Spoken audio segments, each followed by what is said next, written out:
Welcome to Flecktown UK. This is part 2 in the defense order, which unfortunately has taken a little bit of a back seat because we have a rather sizable delivery of RG coming in 2 weeks' time, and we reorganized the shed adjacent to this one and basically organized the picking area in here, and we're going to do a lot more of the shipping side of things, the packing in here. And we've also tidied up the shelving together with our brass storage. While we did all that reorganization, we've been washing brass quite furiously, and we are now in the fortunate position of this being the last lot that needs doing, so I'm very pleased with that. We've also had the delivery of the heads that we need for this order. In the end, we bought about 6,000 heads in total, and we've also bought some 308, some 311 heads and some 8mm. So we are actually pretty well stocked for the foreseeable future. We're very pleased about that. It seems to be harder and harder to get hold of heads at the minute. We'll have to see at the next IWA. We're going to see if we can find a wholesale supplier from the continent that can do us large batches. For the washing today, we are using an MJR wet tumbler, which we imported from the States some years ago. At the time, it was the largest drum. This thing holds about 5 liters of water and will do about 500 to probably about 800 308s at any one time, which is a lot.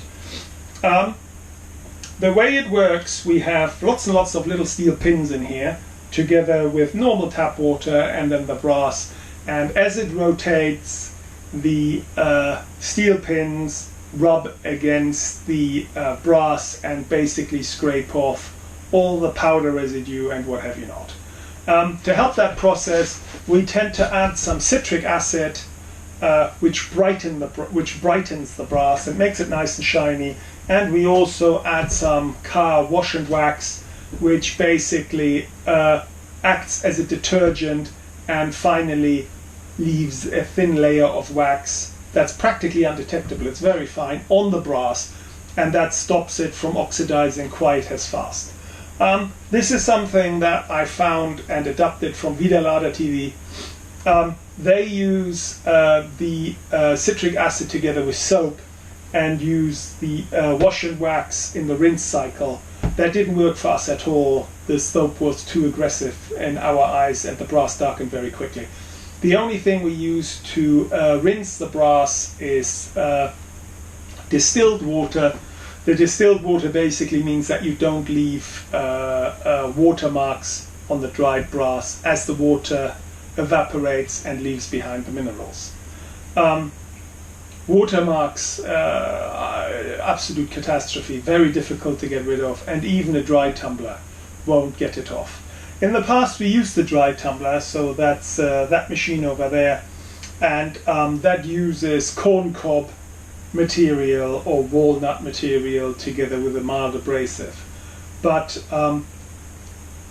it just doesn't deep clean the brass in the way a wet tumbler will, and so we switched to the wet tumbler some time ago. We are basically going with the last of our brass that needs washing. So the brass comes in and it's quite dirty and quite dark, and once we have wet washed it, it comes out nice and clean and shiny, and we have that slight wax layer to delay tarnishing. Of course the brass does come out wet, so if it's a sunny day we tend to dry it outside, just put it in the sun and it's dry in a few hours.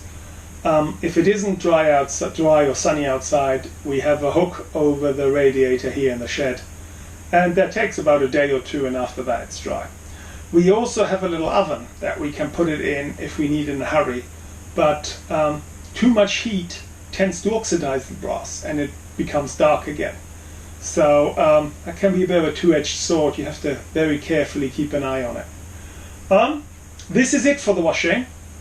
After this, we'll go back to the Dillon, and we're going to neck size the brass and squeeze the brass back together and then put a head on.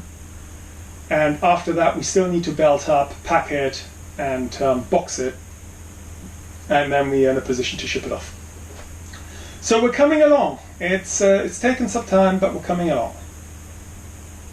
I will see you in the next video. Goodbye from Flecktown UK for now.